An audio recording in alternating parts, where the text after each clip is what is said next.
That is just awesome. I'm Sean Spiller. I'm a high school science teacher from Wayne, and I'm proud to be your NJEA president. On behalf of our leadership team, let's give a big round of applause to your Vice President, Steve Beatty. Secretary-Treasurer, Pennell Robertson. We've got our Executive Director here, Kevin Kelleher. Our Deputy Director, Denise Policastro. We've got NJEA, our retirees. Let's give our retirees a big round of applause. Joan Wright is here. Matt Euro, our pre-service president. Let's give all those aspiring educators a big round of applause coming into the profession. And certainly on behalf of all of us, we want to welcome you to the NJEA convention.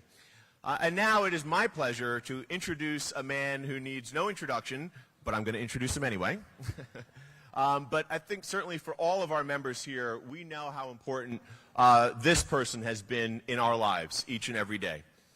So because of that, we've rallied, we've lobbied, we've made phone calls, we've sent postcards, we've walked miles, we've done lit drops. We've worked tirelessly to make sure that Governor Phil Murphy made history when he was reelected in 2021 as the first Democratic incumbent to be reelected in 40 years. Give yourselves a big round of applause for the work that you did and the work that he's done. Now here we are, right, almost 2 years later, and we're still grateful for our governor. Our governor and all the work that he does in support of our public schools, support of us as public school educators, and of course, the work that he does on behalf of our students and this state. New Jersey voted for progress, whether it be in education, public health, or the economy, and New Jersey voters saw what has been accomplished in the first leg of Governor Murphy's administration, and we know that it will keep our state moving on that positive, continued upward trajectory. Governor Murphy's work to reduce health care costs for educators, let's give that a big round of applause. Chapter 44, everybody, Governor Murphy. Secure new job protections for our education support professionals at ESP Job Justice, Governor Murphy. Making sure he preserves our retirement security for our retired educators, fully funding the pension, everybody, Governor Murphy. And overall, restoring respect for our profession. That is what makes our friendship so strong. With Murphy in office, the governor's office has been a strong supporter, but also we've got supporters certainly in the majority and also in the minority parties in the State House. That's what it takes when we get out there and we support pro-public education candidates. And that's why New Jersey is poised to continue on its path to building a fairer, stronger state for all of our residents. And that is also why, with the work of every single one of you as the best educators in the nation and also the strongest advocates in the nation, with strong elected officials like Governor Murphy, it is why we once again, and time again, have the #1 schools in the nation. Thanks to all of you. That's your work. And certainly to Governor Murphy, he knows and I say that we thank him for standing faithfully to the vision that he shared with us and that he's continued to elevate our voices in the work that we do. He's remained true to his word. NJEA members can count on Governor Murphy. And we know we've still got more work to do. I can tell you right now, he understands and gets the overload of paperwork and the need to change the system of our SGOs. Governor Murphy gets that. He understands that we still need to work on recruitment and retention of our educators. We saw that in the work that he put in the budget, and he's committed to making sure that we have pension systems and compensation that rewards us for the work that we do. That's the partner we have in Governor Murphy, folks. So please help me in welcoming the #1 education governor in the nation, folks, Governor Phil Murphy.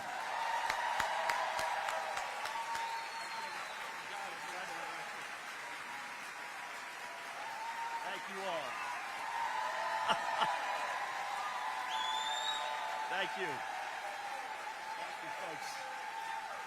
Wow.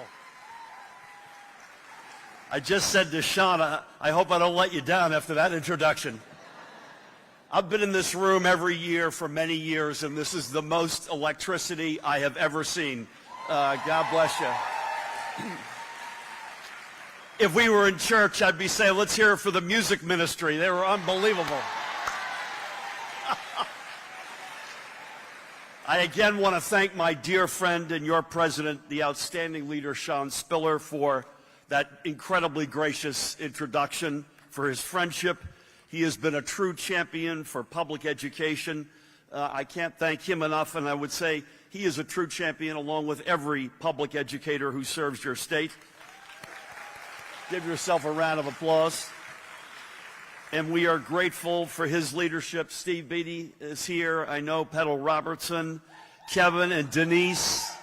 Sean, I just found you again. You're right in front of me now. It's hard to see up here. I think you'd agree, right?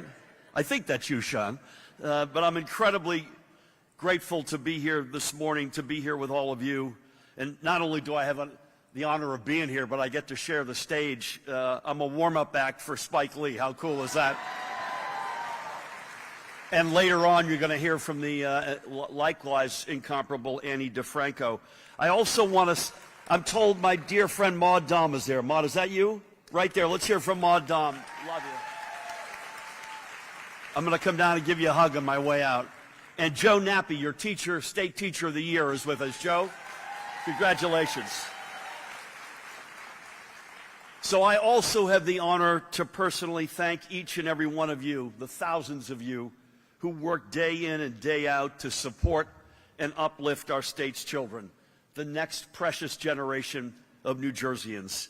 There is nothing more powerful in this world than the potential of a child who is encouraged, enriched, and inspired to be a force for change and justice. And as educators, as education support professionals, let's hear it for the black and yellow. And I might add paraprofessionals, you are all, yeah.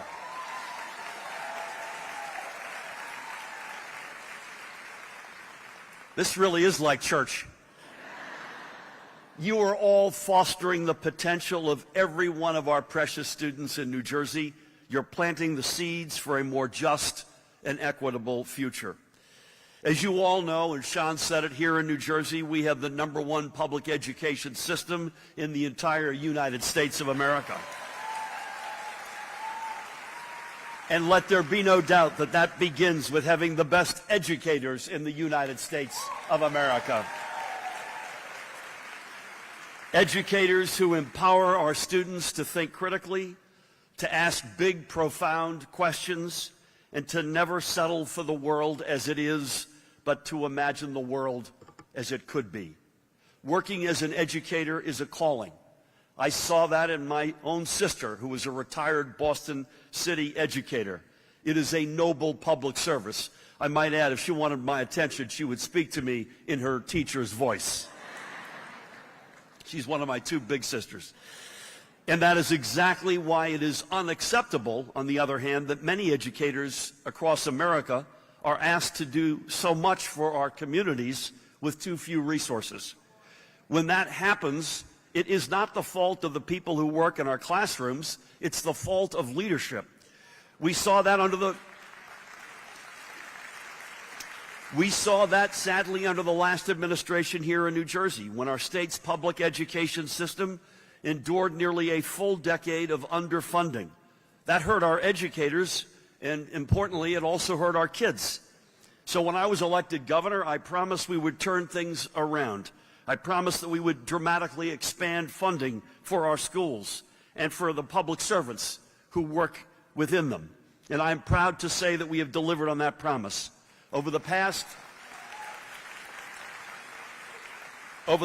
6 years, we have increased the school formula funding by nearly $2 billion with a B dollars. And we have also, as Sean said, fully funded our pension system for the first time in a generation.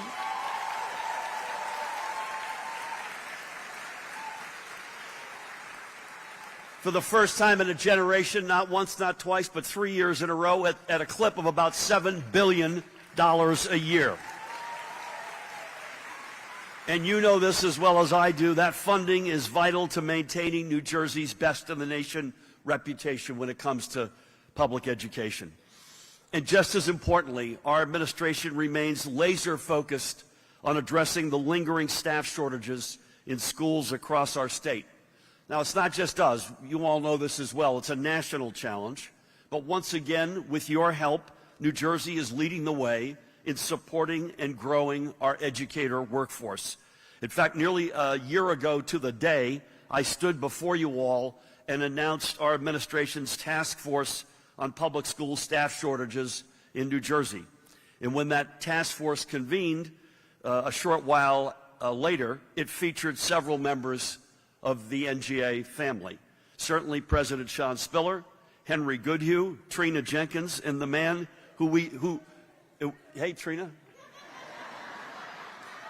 Oh, you're here. Trina, what was I thinking not wearing a yellow tie today? I got to get my head examined. And lastly, the man who we all refer to as Mr. Onyemo. 1 year later, I'm here to tell you your thought leadership as part of this effort has made a huge difference. In just a matter of months, the task force recommended a number of policy solutions that have been officially enshrined into state law within this year's budget. It included more than $20 million to recruit and train a new generation of educators. That is millions of dollars in funding to support things like stipends for student teachers, local partnerships to expand access to paraprofessional training, and waivers for teachers' certification fees. In fact, I checked,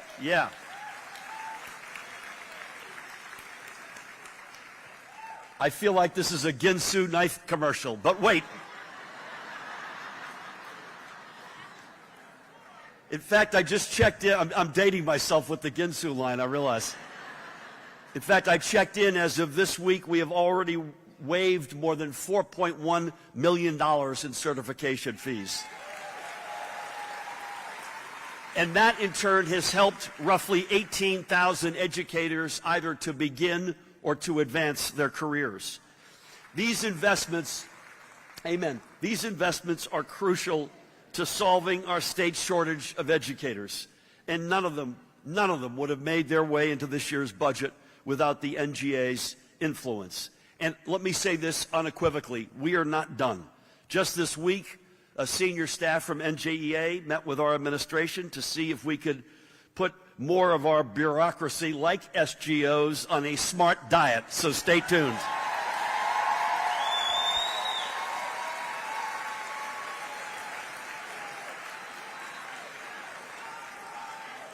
You know, the one thing I've learned, I love you guys. The one thing I've learned in 6 years as governor, if you want a round of applause, say that you're going to do something about SGOs. So I want to thank you again for working hand in hand with our administration to ensure that we provide the best possible education to our state students. And I promise you, on behalf of our entire team, we're going to keep our ears to the ground and continue seeking your input and insights, because you know better than anyone what our schools and our students need to succeed. And for that reason, it is really no surprise that the NJEA has been one of the most vocal proponents in our state for that quest for universal pre-K. This has been a big priority, as you know, for our administration since the very first day I entered office. And in that spirit, I'm thrilled to make some news. I'm thrilled to announce that we are taking a major step forward in ensuring that every child in New Jersey has access to the same educational opportunities. Earlier today, on my way down here, the Department of Education, led by Acting Commissioner Dr. Angelica Allen McMillan, approved more than $110 million of federal and local funds to overhaul and expand preschool facilities across New Jersey. The first round of funding will support 30 projects up and down our state, from Linwood City Seaview Elementary right here in Atlantic County, to the Teaneck Bryant School in Bergen County, and many, many parts in between. These facility upgrades will increase the capacity of our state's classrooms so they can accommodate more students and support new preschool programs.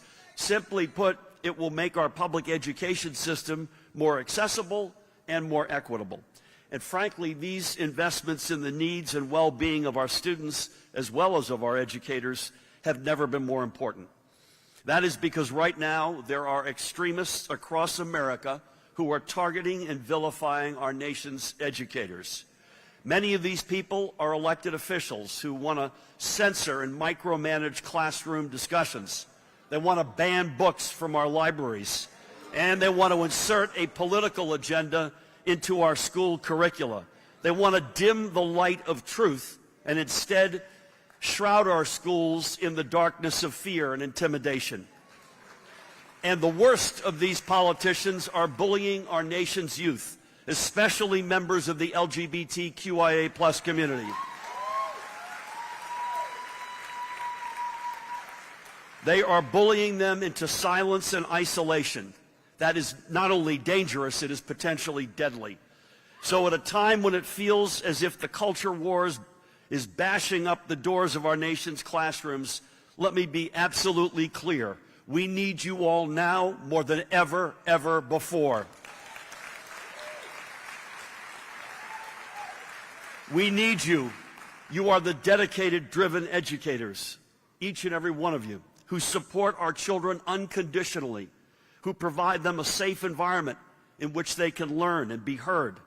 And we need all of you as you lend our students a shoulder to lean on, and who remind them that they are beautiful and full of possibilities, no matter who they are or how they identify.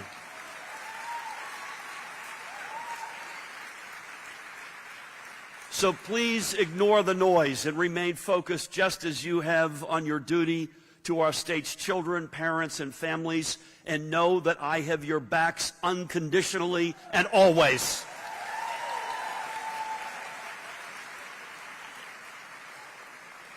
As I'm winding third base and heading home, allow me to close by sharing, we just went from the church to the ballpark, by the way, by sharing the words of that wonderfully talented artist who will be delivering today's closing keynote, Annie DeFranco. Annie wrote these words more than 30 years ago in the song, What If No One's Watching? But they are even more relevant, I believe, today. And Annie wrote, and I quote her, "We have to be able to criticize what we love and say what we have to say. Because if you're not trying to make something better, then as far as I can tell, you are just in the way." Well, today, you and I, united like never before, need to push aside the misguided people standing in the way of our children's education and their development. Their agenda is anathema to every principle of education and the freedom of expression. After all, there's a reason we teach our students the hard truths about our nation's past. It is because we love this country and we are committed to making it better for future generations. And despite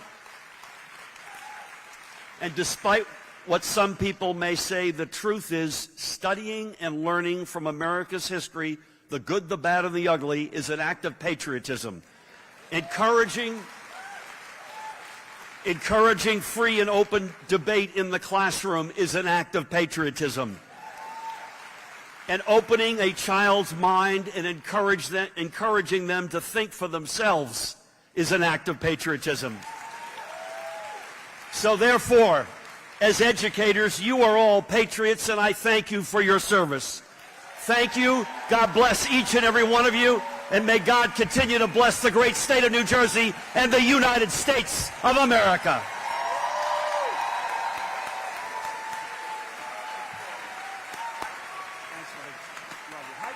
Murphy, Murphy, Murphy, Murphy, Murphy. Let's give the governor another big round of applause, folks. Been a huge supporter. Thank you.